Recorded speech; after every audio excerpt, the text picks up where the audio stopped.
Well,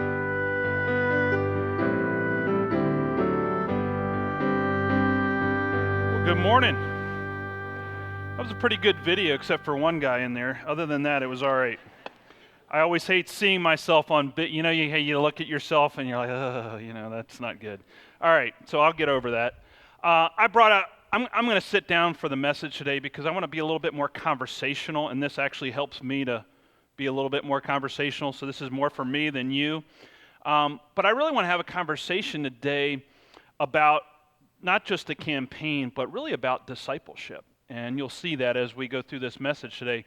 But I kind of wanted to bring everybody up to speed on how, just a little background. We came here in 2008 to this location. People carried across from the old location on Glenmar Road and marched down the road and came here to this location and then built a church here, built it in two different phases. And when I came here in 2010, the church had a little over $10 million of debt on this facility from making that move over here. And I really think that leadership, those were leaders before the land was purchased, building was built. In fact, this used to be a farm, and some of our church leaders went to the Bogger family, and this used to be a part of Bogger's farm. And if you know the fruit stand here on the side, on the road, that's a part of the family. And went to the family and said, "Would you sell some of your agricultural property to the church so that because we can't afford a whole lot around Howard County." And so the family agreed to have a church here, and really that was an act of generosity when they sold it for the price they sold it.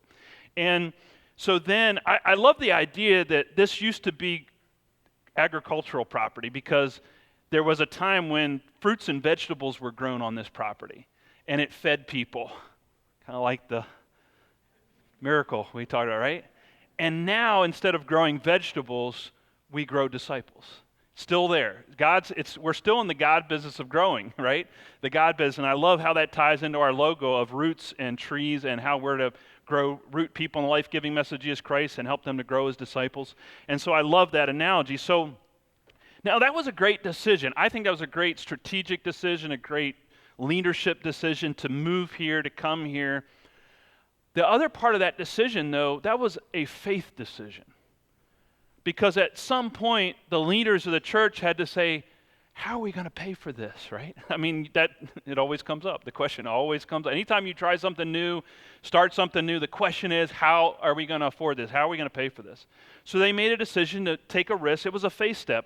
We're not sure, but we believe that God's going to provide. And one of the ways that they thought about God providing was in the future, even after we got here, that we would have a capital campaign every 3 years in the life of our church. And this is one of those capital campaign years. This is number 7 capital campaign. This is my third one. It's 7 for some of you, and some of you have been around even longer, remember way back to some others, right? And you have stories. And I think about that, and I think about how, we've moved from over $10 million of indebtedness to now about $7.5 million of indebtedness because of your generosity, because of your faithfulness. Yeah. Was somebody clapping? It's okay.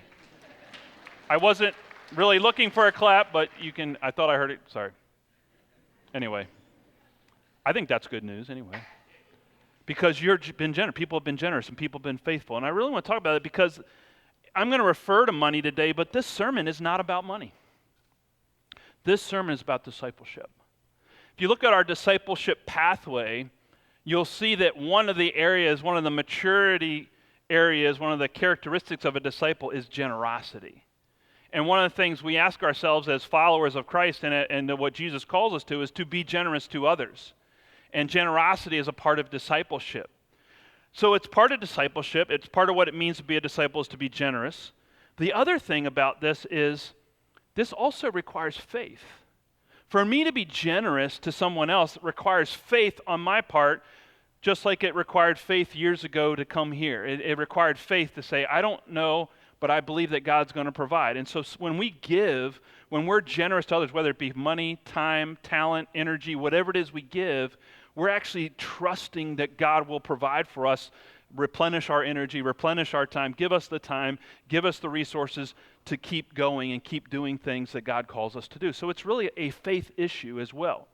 So really, I'm going to talk about money, but I hope you hear in that discussion, in fact, I'm not even really talking about it, I'm going to refer to money, but I'm really talking about faith and discipleship. Now, every time, though, I talk or refer to money, and I've been doing this a long time, a lot of years, talking to people about stewardship, about finances, about money, and I've learned something as a pastor over all those years, all the different situations, is this: people get funny about money.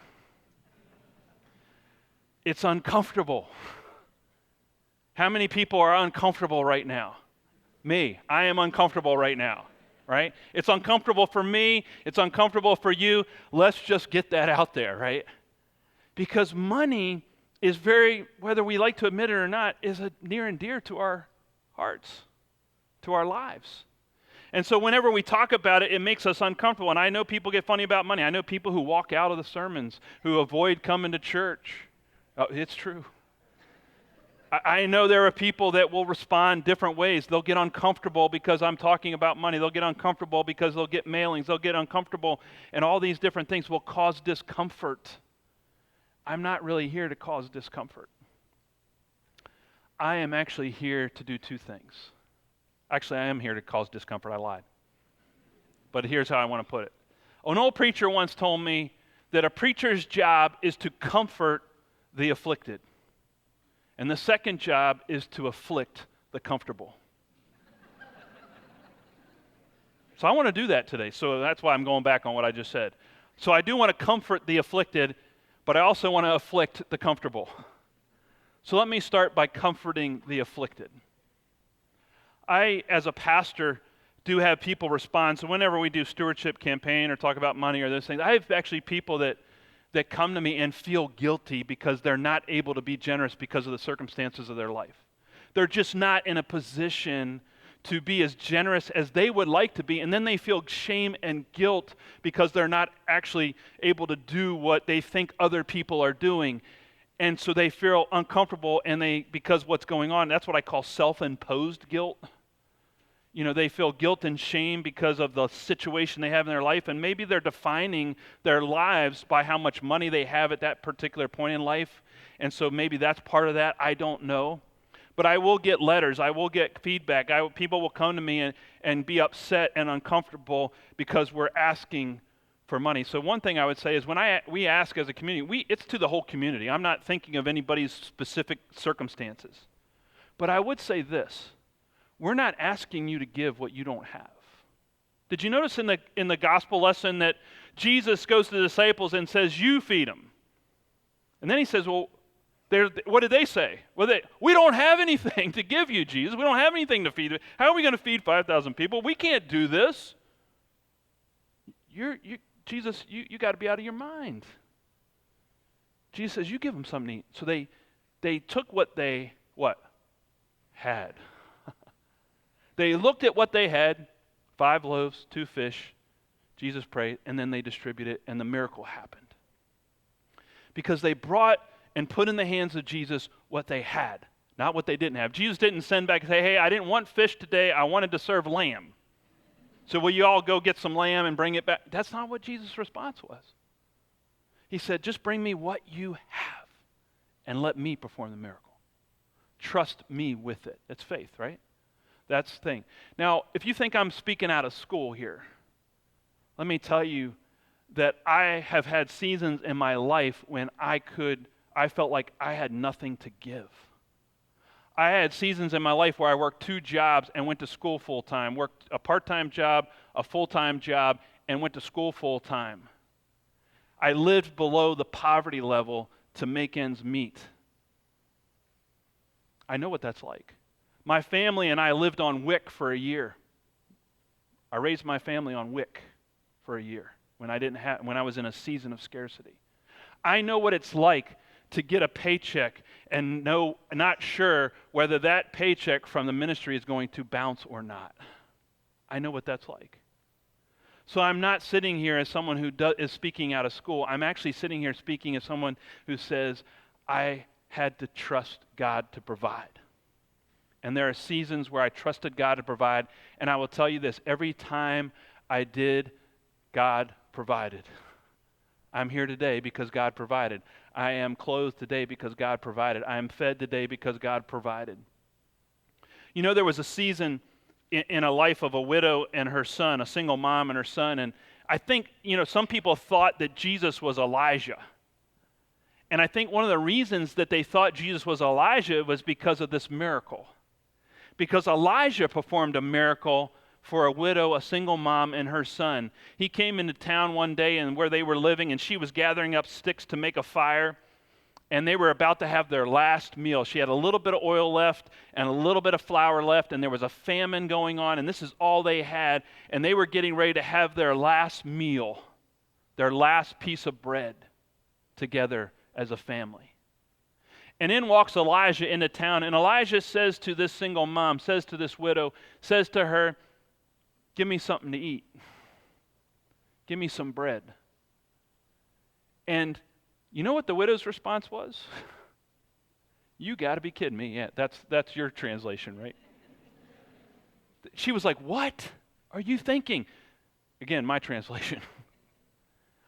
I'm getting ready to prepare my last meal, and then we're going to die. And you're asking me to give you some bread, Elijah? The audacity of you. And he said to the widow, he says, look, if you will give me some bread, I promise you God will provide for you tomorrow, and the next day, and the next day, and the next day. And so you know what she did? She said, I got nothing to lose. She took the bread, she broke into 3 portions, she gave a portion to Elijah, a portion to her son, a portion to herself. She thought, this is it. Next day she went back to the jar of oil, and there was a little bit more oil in the jar. And she went back to the other jar of flour, and there was a little more flour in the jar. She made some more bread that day. And that happened every day until the famine was over. God provides every time. So even if you're in a season of scarcity right now, I want you to know that it's not about the amount of giving. It's not about the dollar amount. It's about the faith it takes to give it. Isn't that what it is? This is about discipleship. This is about faith. This is about trusting God. There are times, even in seasons of scarcity, where I need to just trust God and trust that God will provide for me and my family. And I will tell you, and I'm here today to tell you that God has provided every single time. It's not about the dollar amount. It's about the amount of faith it takes to be generous. So Jesus says, trust me with it, Just trust me with it. Trust me with what you've given, you've been given, and I'll provide for you, because God's not looking for the amount. God's looking for faith. So I think about this, and now I want to. So I would say this. One other thing I want to say to comfort. If you are in a season in your life where you're like on the edge, like you don't know how you're going to pay your bills, come see me. We have an emergency fund here at our church. We will help you. Don't worry about giving to the church. Let us give to you. Let us be generous to you if you're in that season of life. We will help provide. We want to be a part of God's provision for you. So that, I hope, is comforting, right? So does anybody feel more comfortable right now? Because I really do want you to feel comfortable at this moment, because I'm going to affliction now. So if you're in this season of scarcity, know that I hope I've comforted you. Now, to others who are in a season of abundance, let me afflict you. There's a head scratcher in my world, in the world of generosity, in the world of charitable giving. Everybody did their taxes, right? How many, right? You did your tax. Everybody hand. Yes, I did my taxes, right? We believe in supporting the government. I'm not going any further than that. All right. So, if you paid your taxes, you probably, hopefully, had a charitable donation in your deductions. So that they've looked statistically across charitable giving. And here's what they've discovered, which is a head scratcher for me. The more money people make, the less generous they become as a proportion of their giving. So that the people who make under $100,000 household income, total household income, is under $100,000, they actually give a higher percentage of their income to charity than people who make over $100,000. Is that not a head scratcher? We all like, yeah, that's a head scratcher, right? Why is it that the more we have, that our generosity goes down proportionally, the more that we have? So I started thinking about that. Maybe it's because we've become to the point where we're depending, again, this is a faith issue, not a money issue. We're depending more on our ability to buy things, to get things, to consume things, to make us happy.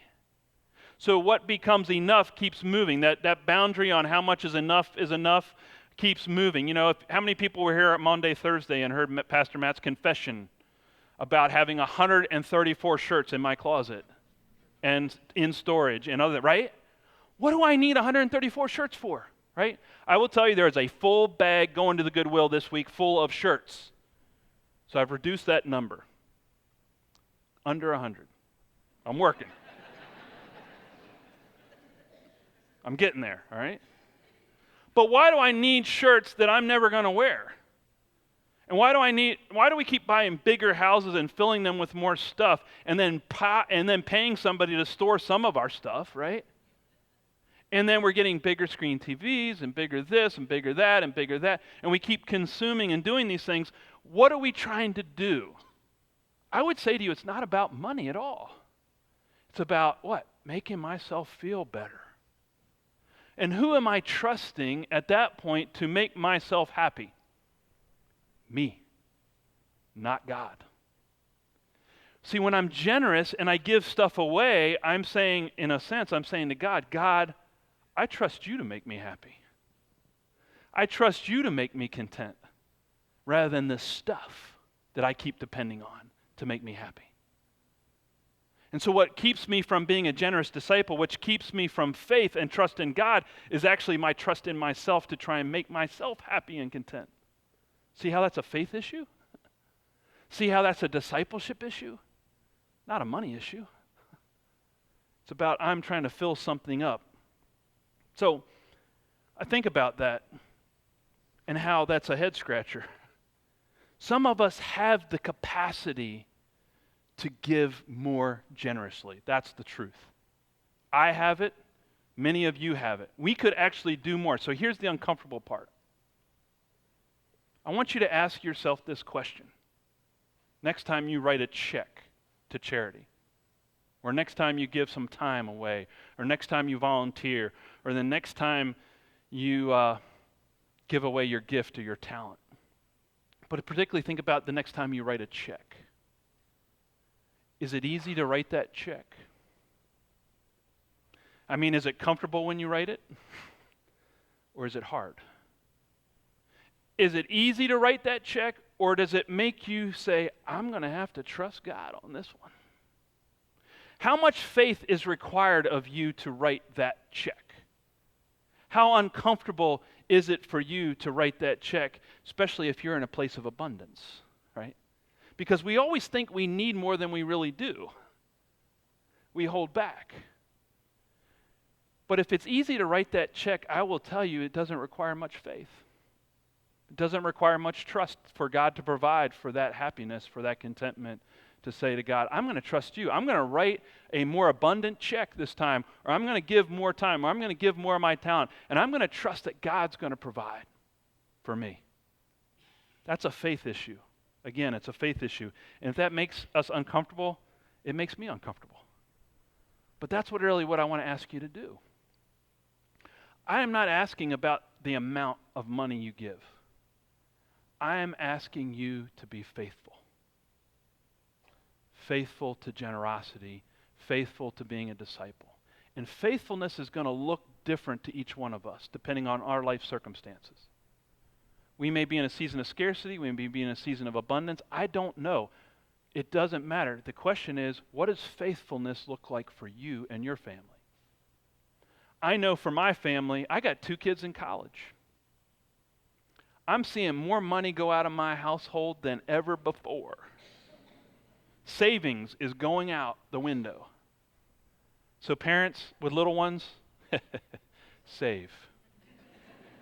Don't give. That stewardship team doesn't want me to say that, I'm sure, but I'll tell you this, since we're being conversational. Here's how I'll follow up with that. 10-80-10 rule. Save 10%, live on 80%, give away 10%. That's a good rule. All right? So if you're not saving 10%, get on that. We'll talk about that later in planning in a few weeks, but just be thinking about that. But I would say if you have a little kid right now, I can tell you from being on this end, everybody told me, save. I'm like, oh yeah, well, I'll do that next year, right? Yeah, do it now. So anyway, I'm in a position, though, where I'm having to pray about my giving in a way that I'm going to say to God, God, I'm going to need you to show up on this one. I need to trust you on this one. So I'm praying about what does it look like for the Poole family to be faithful and generous in a season of two college tuitions. That's my prayer. I'm not asking you to do anything I'm not asking myself to do. So what does that look like for me? It may look different for your family. And that's okay. I'm trusting God for our church. I'm trusting God for the miracle. You know, I look at the miracle that could happen at Glenmar, and I thought, sometimes in my daydreams as a pastor, I think, boy, wouldn't it be great if just $7.5 million just, boom, just showed up in the office one day. That would be a miracle, wouldn't it? We'd all be celebrating, right? But in this particular miracle, I see it, I think we miss a part of the miracle. And the part of the miracle that we miss is the faithfulness of the disciples. Because for the miracle to happen, they had to keep going back to Jesus for food. I want you to get that, because when they came to Jesus and he prayed and multiplied the loaves of it, and they had everybody sit down in groups of 50, there was only so much food the disciples could carry, right? So practically speaking, they could only carry so much food. And so I wonder how many times they had to keep going back to Jesus and saying, Jesus, we need some more bread, we need some more fish. And he kept just pulling it out of the basket, right? And they kept taking it to people, and they kept doing it over and over again. This miracle was as much about Jesus' ability to create this miracle as much as it was about their faithfulness to keep going back to Jesus, saying, Jesus, we need some more. Jesus, we need some more. Jesus, we need some more. I kind of feel like that as a pastor in a number 7 capital campaign. Here's the thing. Mathematically, they probably had to go back to Jesus more than 7 times. And I know that some of you have been through 7 capital campaigns. And I know that some of you are getting tired of giving. I know that. First of all, thank you. Thank you for being generous and faithful for 6 campaigns. What I am saying is, now is the time to continue to be faithful. We got to go back to Jesus again. We've got to keep trusting that Jesus is going to provide for our church through us. So I'm just asking you to be faithful and to pray about what faithfulness looks like. Because, I know that there are people in the life of Glenmar who never set foot on this location, never experienced the fruit of this location. They gave faithfully. They were generous year after year after year before we even moved here, and they're not with us anymore, and they never saw this day of fruitfulness. But were they generous? Were they faithful? Absolutely. There's a fig tree in the Middle East that doesn't bear fruit for 70 years. And a man went to plant one. And a young man walked up to him and said, "Why are you planting a tree that you will never taste the fruit from?" And he said, "Because my grandfather planted a tree like this, and my father planted a tree like this, and because of their faithfulness, I eat fruit today. So I plant this tree for my children and for my grandchildren. I'm faithful today so that the next generation can experience the fruit of tomorrow." That's faith. That's generosity. So my goal for this campaign is 100% faithfulness. For me, for you. Will you be 100% faithful to God? Will you pray about being 100% faithful to God, and that 100% of us, because it'll take all of us together, 100% of us all being faithful to God to create the miracle, to be a part of the miracle that God wants to do in Glenmar's life, so that one day we'll be fruitful. Amen.